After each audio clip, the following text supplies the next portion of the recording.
ये लड़का इतना सुंदर है कि जो भी इसे एक बार देख ले तो वह पागल हो जाएगा, इसीलिए ये स्कूल में हेलमेट पहनकर रहता है। जब ये लड़का स्कूल जाता है तो ये लड़की बिना उसे देखे उस पर टोट मारने लगती है। लड़का बिना उसका जवाब दिए अपनी सीट पर बैठ जाता है। पास में बैठी लड़की लड़के को हौसला देती है और कहती है उसकी बात का बुरा मत मानना, उसे अपने पैसों पर बहुत घमंड है। क्लास खत्म होने के बाद लड़की बाहर किसी से फोन पर बात कर रही थी, तभी एक लड़का आता है और उसे प्रपोज करता है, पर लड़की उसके कपड़ों को लेकर मजाक बनाने लगती है। पहले ब्रांडेड कपड़े खरीद लो फिर आना मुझे प्रपोज करने। लड़का दुखी होकर वहाँ से चला जाता है। तभी ये लड़का आता है और लड़की को समझाता है, पर लड़की उल्टा उसका भी मजाक उड़ाने लगती है और अपनी महंगी गाड़ी दिखाते हुए कहती है ये तुम्हारी औकात से बाहर है। लड़का कुछ नहीं बोलता है। तभी एक बहुत बड़ी गाड़ी आती है जिसे देख सब लोगों की आंखें खुली की खुली रह जाती हैं। तभी एक गार्ड निकल कर आता है और लड़के से बैठने का इशारा करता है। यह देख लड़की को यकीन नहीं होता।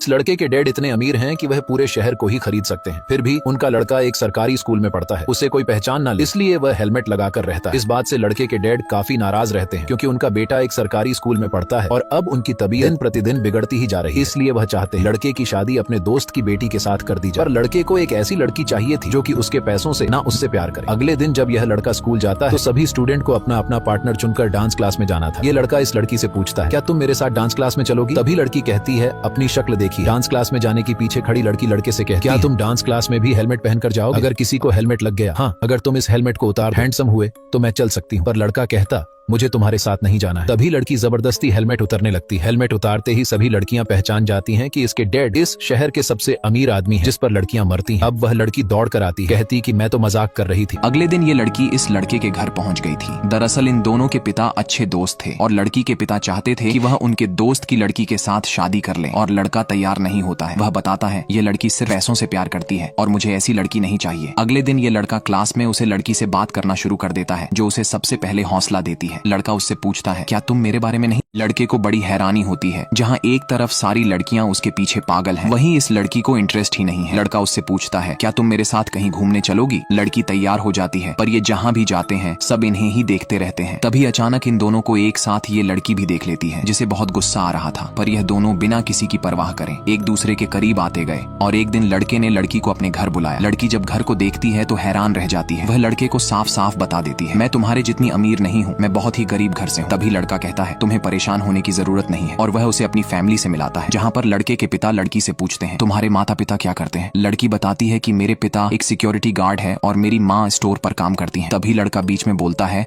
और अपने पिता को बताता है ये अपने क्लास की टॉपर भी है। पर लड़के के पिता लड़की से कहते हैं तुम सोच भी कैसे सकती हो मेरे बेटे के साथ शादी करने की? तुम लड़के के पिता लड़की की गरीबी का मजाक बनाने लगते हैं, जो कि लड़की से सुना नहीं जाता, और वह वॉशरूम में जाकर रोने लगती है। लड़का अपने पिता से कहता है आपने यह ठीक नहीं किया। तभी उसके पिता कहते हैं मैं चाहता हूँ तुम्हारी शादी ऐसी लड़की से हो जो तुम्हें नीचे ना खींचे, ऊपर ले जाए। अब लड़का लड़की को देखने वॉशरूम जाता है, पर आवाज देने पर भी दरवाजा नहीं खुलता है। जब अंदर जाकर देखता है तो लड़की नहीं थी, वह वहाँ से बिना बताए भाग आई थी। लड़का उसे मैसेज करता है, तभी लड़की मैसेज का जवाब देती है आज के बाद मुझसे मिलने की कोशिश ना करना। और कुछ दिनों के बाद लड़के के पिता एक पार्टी रखते हैं, जिसमें वह अपने दोस्त की बेटी के साथ अपने बेटे की एंगेजमेंट करने जा रहे थे। लड़का और लड़की दोनों आपस में बात कर रहे थे। दोनों की इच्छाएं बहुत अलग थीं। लड़की कहती है हमारी शादी कोकोनट आइलैंड पर हो तो कैसा रहेगा? लड़का कहता है नहीं, वह आइलैंड जब बन रहा था तो बहुत सारे पेड़ों को काटा गया था और कितने जानवरों को मार दिया गया था। हमारी कंपनी जो पर्यावरण को बचाने का काम कर रही है, हमें वहाँ पर नहीं जाना चाहिए। लड़की की बात सुनकर लड़का हैरान रह जाता है, जो सिर्फ दिखावटी दुनिया में जीना चाहती है, उसे पर्यावरण से कोई भी लेना देना नहीं था। दोनों एक ऐसी नाव में सवार होने जा रहे थे जिसका कोई मांझी नहीं था। तभी लड़के के पिता अनाउंसमेंट करते हैं और अपना उत्तराधिकारी अपने बेटे को बनाने की घोषणा करते हैं। साथ ही उसकी एंगेजमेंट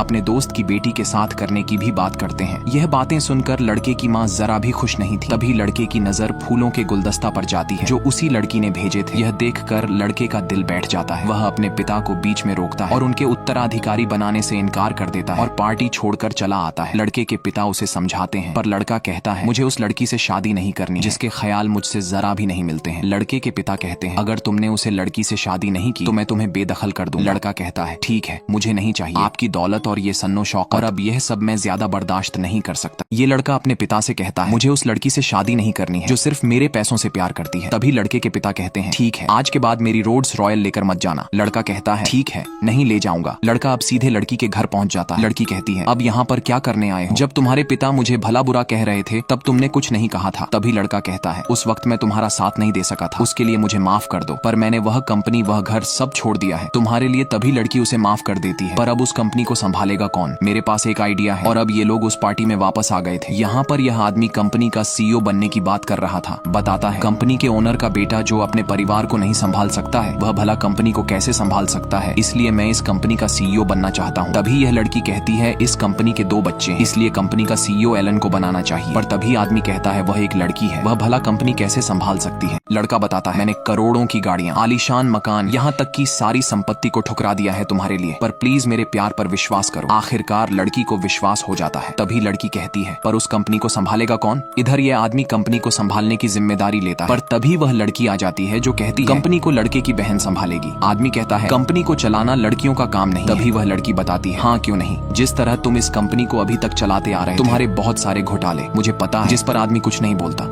लड़की अब कंपनी की सीईओ बन गई थी। कंपनी दिन प्रतिदिन मुनाफे में जा रही। लड़के के पिता भी इस लड़की को अपनी बहू के रूप में स्वीकार कर लेते।